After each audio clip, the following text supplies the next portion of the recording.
Não, só comentar em termos de motivação, em termos de interesse pelo estudo, acho que esse tema tem um interesse enorme por parte das empresas, que estão em busca desses consumidores, e também por parte dos políticos que estão em busca dos votos desse pessoal.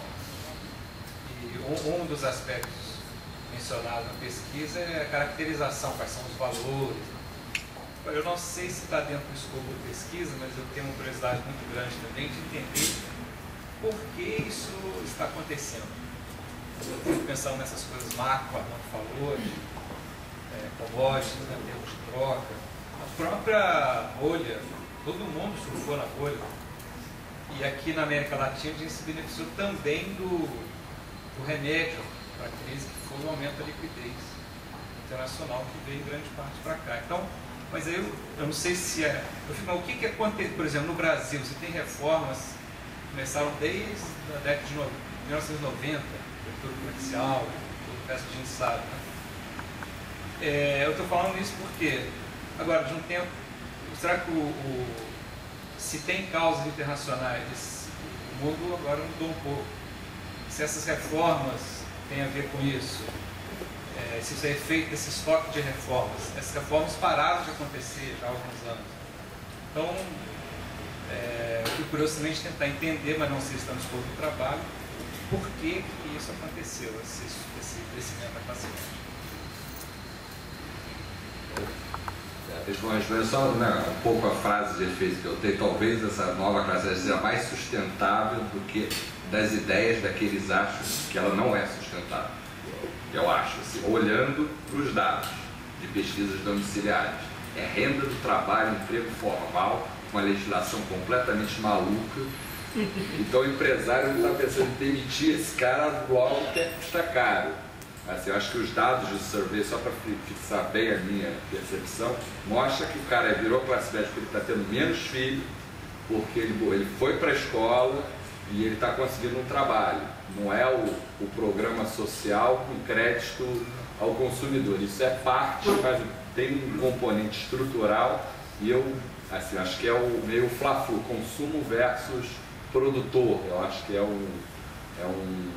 que eu acho que vai responder um pouco essa ideia de sustentabilidade. Vai ter questões macroeconômicas, aqui a gente está no campo do microeconômico, né? Assim, acho que tem um desafio de como é que você incorpora essas duas dimensões, que não é fácil. Mas assim, olhar para as pesquisas microeconômicas, o bônus demográfico é 0,5% ao ano enquanto ele durar. Agora o bônus educacional, que é simplesmente ceteris paribus, quanto que está crescendo a renda das pessoas só porque aumentou a educação, é 2,2% ao ano. Se você botar nos 20% mais pobres, é 5,5% ao ano. E o nosso nível de educação é muito ruim ainda, ou seja, tem muito que melhorar. Então eu acho que tem, e acho que é uma questão de nível versus variação, que às vezes a gente se confunde, né? Enfim. Just a quick reaction to your point, which is related to one of the things that Miguel said about the determinants of the middle class. I think that it's very interesting, and I can see that the report right now is not doing much because we haven't gone that far, but that it fits in various places. That maybe mobility, when we're looking at the exit from poverty and entry to the middle class, we can look at the microeconomic determinants of that, but then we would need to, in some way, incorporate the macro environment, the favorable macro environment that the region has had. So to see the middle class on both sides of the equation, not necessarily through a cross-country regression, but as what determines the rise of the middle class, and then what are the effects of the rise of the middle class. But yes, we need to do, I think there will be comments. We should work on that.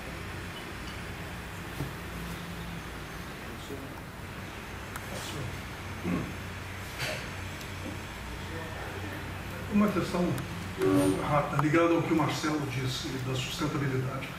Eu concordo, eu acho que prefiro muito a abordagem que ele tem feito em termos de geração de renda, para caracterizar a posição de classe média, e não o consumo.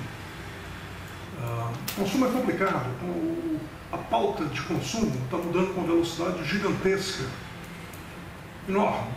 E eu repito, ela não conta o que é, do ponto de vista de ativos físicos, o principal, que é casa própria, habitação própria, que é o fundamental. Agora, também, Marcelo, eu acho que a gente não pode ir muito longe na questão de afirmar que é tão sustentável assim. No caso brasileiro, a maioria dos empregos que foram criados com carteira assinada são empregos de baixa renda. Eles puxaram a população pobre para baixa classe média, mas eles não passam daí. Eles não vão subir para a classe média. Da mesma forma, a extensão de aposentadorias, melhor, pensões, para toda a população idosa e pobre brasileira, é fundamental, mas é muito pouco. É um salário mínimo por mês. Cobre.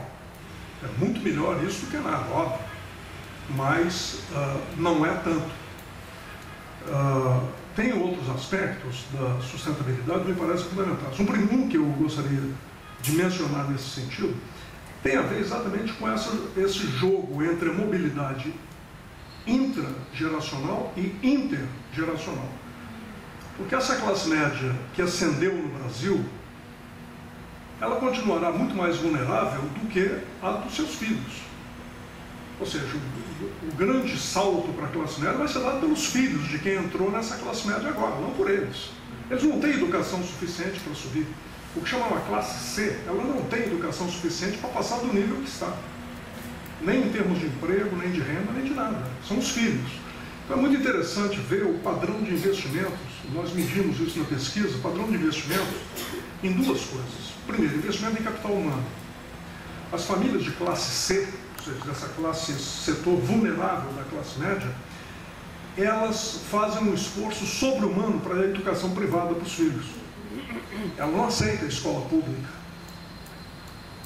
Segundo lugar, consumo de o que a gente poderia chamar ferramentas de produtividade. Na pauta de consumo dessas famílias, deixa eu mencionar na outra também, elas estão investindo crescentemente em planos de saúde privado, em planos de previdência privada. E começam a fazer poupança, o que é o tradicional, o que é clássico na classe média tradicional, na A e B. Mas, em segundo lugar, o investimento em ferramentas de produtividade é importantíssimo, porque é compra de computadores, ligação em banda larga com a internet e televisão a cabo, que é a pauta de consumo, digamos assim, de investimentos, melhor dito, é difícil distinguir aí consumo e investimentos dessa classe média, dessa ascendente. Mas ela só vai, tudo isso vai frutificar na próxima geração.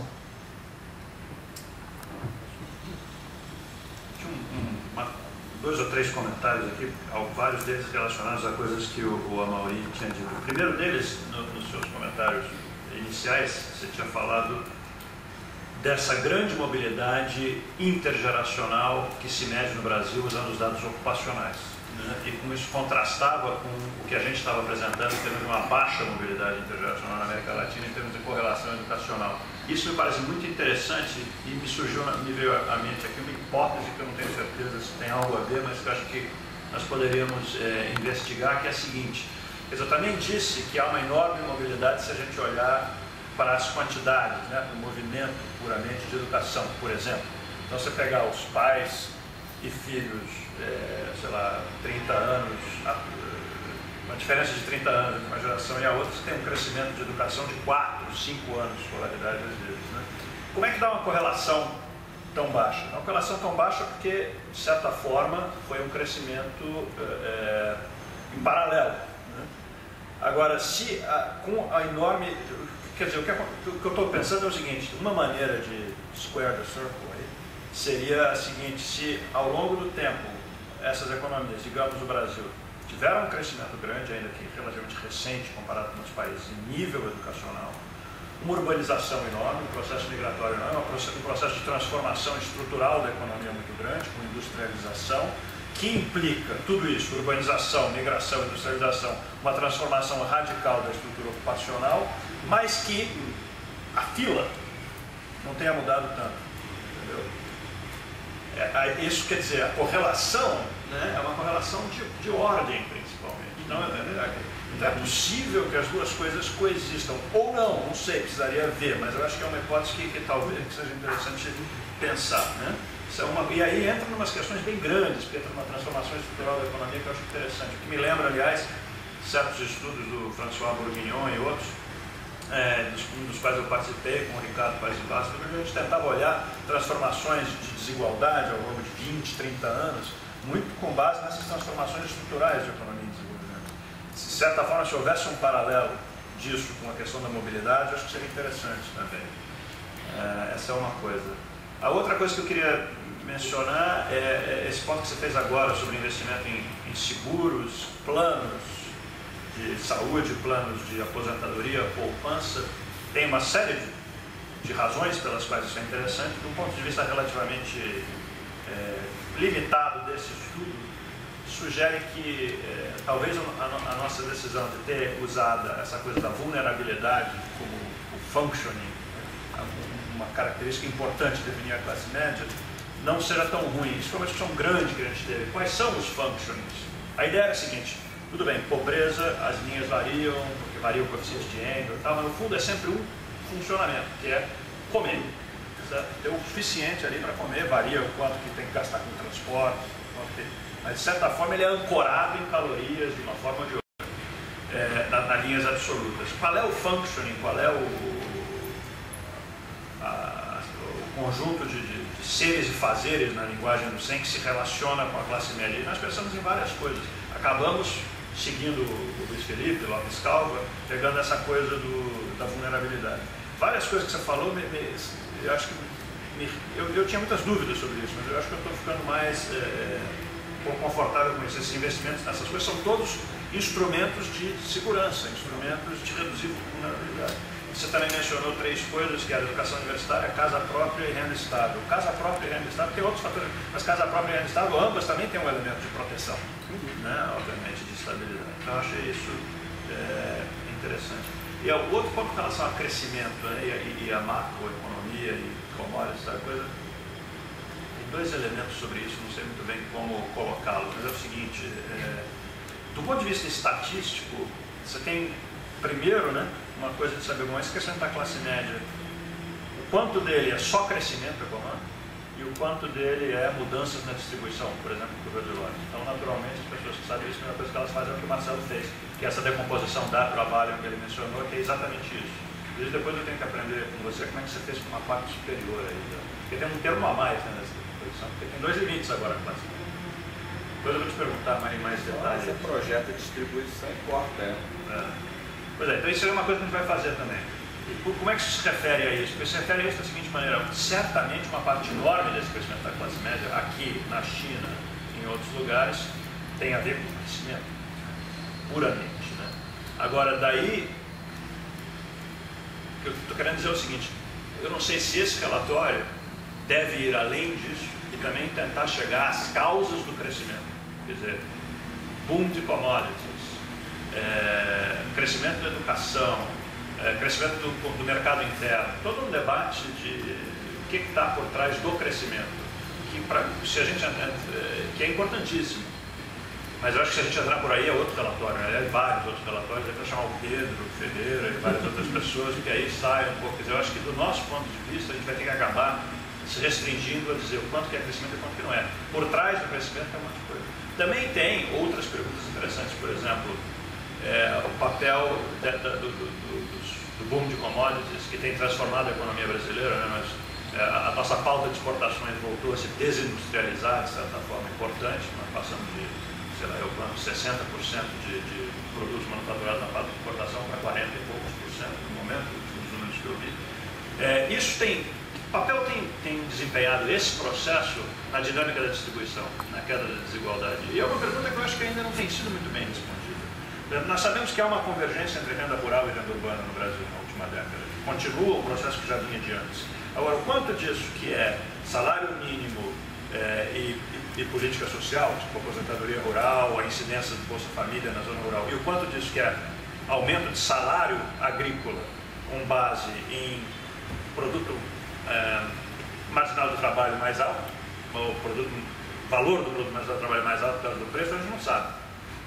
Inclusive, um trabalho recente que eu estava fazendo sobre efeito de preços de alimentos, sobre a distribuição de renda no Brasil, depende muito disso. Pelo lado da demanda, né, esse efeito afeta o consumer surplus, né, o bem-estar do consumidor, mas por lado da renda, os pobres rurais que trabalham estão ganhando ou não? Quanto desse aumento dos preços está passando para o salário? Talvez se alguém souber essa resposta, eu estaria muito interessado, mas eu acho que é uma pergunta muito interessante para o Brasil. Qual é a pergunta? Quanto dos pobres rurais? Quanto desse aumento de preço, você pensa num modelo tradicional de salário, né? O salário agrícola é o produto, é o marginal revenue product, é o produto marginal do trabalho vezes o preço. Então, as aposentadorias rurais que podem estar sustentando é o... A minha pergunta é a seguinte, qual é o pass-through de preço de commodities para salário agrícola? Eu acho que essa é uma pergunta. O que eu posso dizer só para responder esse ponto específico é o seguinte, é que os setores no Brasil que estão mais me impressionando são empregadas domésticas, construção civil e agricultura, que não é o que você olha como o skilled labor, não, é o cara que está ali, está precisando de peão, ninguém quer ser peão, o salário do peão está subindo, e não é, porque a tecnologia é uma tecnologia antiquada, né? Isso só para não perder aqui a oportunidade, um pouco nessa decomposição de Harvard, já que você está pensando muito em vulnerabilidade, é porque, na verdade, você tem o efeito média, você tem o efeito desigualdade, tem lá o termo interativo, tá? Mas, na verdade, a desigualdade, depende de como é que você mede, quer dizer, a vulnerabilidade vai contaminar a desigualdade. Se você usar o life cycle, sei, o earnings ou anual ou mensal, como a gente usa no Brasil. Então, de alguma forma, quer dizer, um país mais volátil é um país mais desigual por definição, assim, que você medir a desigualdade. Então, acho que isso pode ser, assim, dado que é muito importante vulnerabilidade, né?